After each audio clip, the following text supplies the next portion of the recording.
നമസ്കാരം കൂട്ടുകാരെ, എല്ലാ പേർക്കും സ്റ്റോറി ഫോളിയോയിലേക്ക് സ്വാഗതം.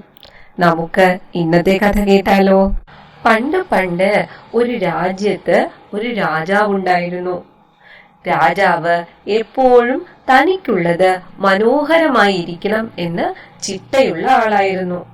രാജാവിന് മനോഹരമായ ഒരു പൂന്തോട്ടവും അതിനോട് ചേർന്ന് ധാരാളം മാമ്പഴങ്ങൾ കായ്ക്കുന്ന ഒരു മാവും ഉണ്ടായിരുന്നു. ആ പൂന്തോട്ടത്തിനോട് ചേർന്ന് നിൽക്കുന്ന ആ മാവുമരവും അതിലെ മാമ്പഴങ്ങളും പൂന്തോട്ടത്തിന്റെ ഭംഗി കൂട്ടി. തന്റെ പൂന്തോട്ടത്തിന്റെ ഭംഗി കുറഞ്ഞു പോകാതിരിക്കാൻ രാജാവ് ആ മാവിൽ നിന്നും മാമ്പഴങ്ങൾ ആരും പറിക്കാൻ പാടില്ലെന്ന് ഉത്തരവിട്ടു. അങ്ങനെയിരിക്കെ ഒരു ദിവസം ഭടന്മാർ മാമ്പഴം കട്ടെന്ന കുറ്റം ചുമത്തി ഒരു സ്ത്രീയെ രാജാവിന്റെ മുന്നിൽ കൊണ്ടുവന്നു. തന്റെ പൂന്തോട്ടത്തിലെ മാമ്പഴം കട്ടെന്ന് കേട്ട് രാജാവിന് ദേഷ്യം വന്നു. എന്നിട്ട് ചോദിച്ചു, എന്റെ പൂന്തോട്ടത്തിലെ മാമ്പഴങ്ങൾ പറിക്കാൻ പാടില്ലെന്ന് നിങ്ങൾക്കറിയില്ലേ? ആകെ ക്ഷീണിതയായിരുന്ന ആ സ്ത്രീ പറഞ്ഞു, അങ്ങ് എന്നോട് ക്ഷമിക്കണം, ഞാനിത് എനിക്ക് കഴിക്കാൻ പറിച്ചതല്ല, എന്റെ മകന് വേണ്ടിയാണ്. എന്റെ മകൻ മരണം കാത്തു കിടക്കുന്ന ഒരു രോഗിയാണ്. അവന് ഈ മാമ്പഴങ്ങൾ കഴിക്കാൻ ആഗ്രഹം പറഞ്ഞപ്പോൾ ഞാൻ മറ്റൊന്നും ഓർത്തില്ല.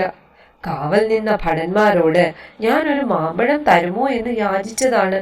പക്ഷേ അവർ എന്നെ ആട്ടിപ്പായിച്ചു. വേറെ നിവർത്തിയില്ലാത്തത് കൊണ്ട് എന്റെ മകനു വേണ്ടിയാണ് ഞാൻ മാമ്പഴം കട്ടത്.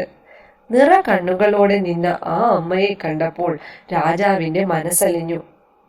നിങ്ങളുടെ സ്നേഹത്തിനു മുന്നിൽ എന്റെ ഉത്തരവ് വലുതല്ല, രാജാവ് പറഞ്ഞു. രാജാവ് ആ അമ്മയ്ക്ക് ശിക്ഷ നൽകുന്നതിന് പകരം പണവും മകനുള്ള മരുന്നുകളും ധാരാളം മാങ്ങകളും കൊടുത്തു. കൂട്ടുകാരെ, ദയയും സ്നേഹവുമാണ് ഏറ്റവും വലിയ നിയമം.